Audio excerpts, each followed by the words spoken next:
Edge. Woo-hoo. Looking explosive, y'all. Looking explosive.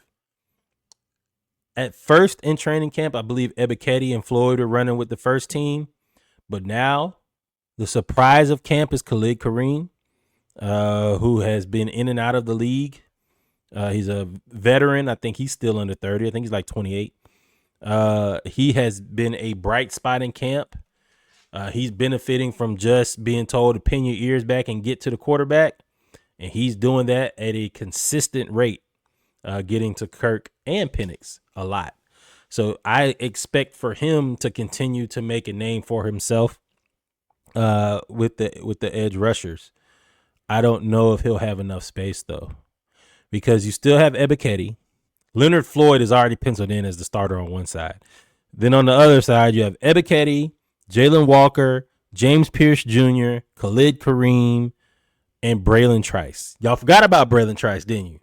Braylon Trice, first action since the knee injury. He's coming back. So at this point, again, you only have 4 linebacker spots. 2 edge, 2 inside linebackers. I just named 7 people. 1, 2, 3, 4, 5, 6, 7. I just named 7 people. If you're going to have 7 people for 2 spots, ain't enough rotation in the world to be able to play all of them, right? So you'll have to make moves. So I'm interested to see what moves will be made and who translates to the field from training camp. So our edge rushers are potentially, our linebacking core, inside and outside, are potentially our strength. I love that James Pierce Jr. is so passionate and 100 miles an hour, and he's not really stopping or not being that way. Everything that I've read about all the scuffles that are going on is that he's just going 100 miles an hour or 100% on each rep. And some of the veterans are like, hey, man, you need to calm down a little bit. And he's like, no.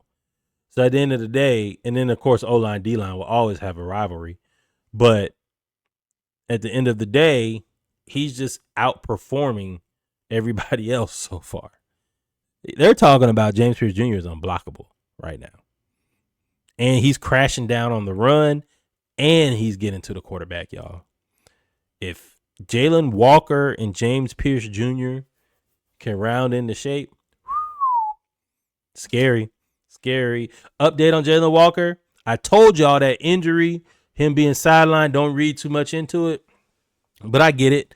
A lot of expectations this year. There's a lot of expectations this year for us to get to the playoffs, for us to make a run, possibly, with all this money we spent. And people got to save their job, quite frankly. But I told you Jalen Walker wasn't hurt.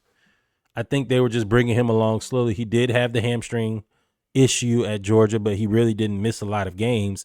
And it's not like he didn't want to play or come out and practice. He was trying to sit out. He wasn't trying to sit out. Raheem Morris sat him out. But I expect for him to play maybe the 3rd preseason game, maybe the 2nd. I don't know about the 1st, but again, he's one of the young guys that should be playing, that will play a lot, according to Raheem Morris and Jeff Ulbrich.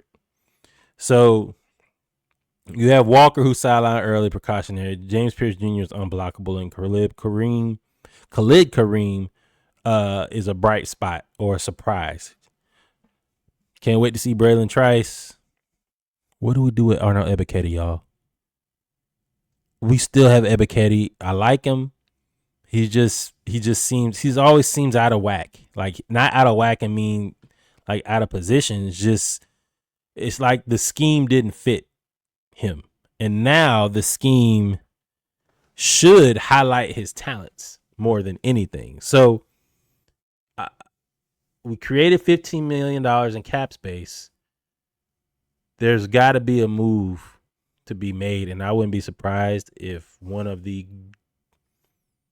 either Braylon Trice, who's been linked to Michael Parsons' trade, or we move on from Ebiketti to allow these young guys to play if that doesn't pair to bring in somebody else, right? So a big name per se. It may be at corner, it may be at D line, it may be at D tackle or edge rusher. I don't know, but I just don't know.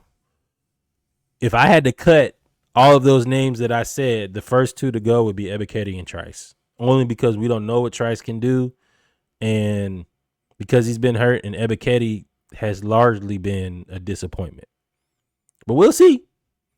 I am excited that the edge rushers all look explosive and that we are getting to the backfield, that our defense, our front seven is being aggressive.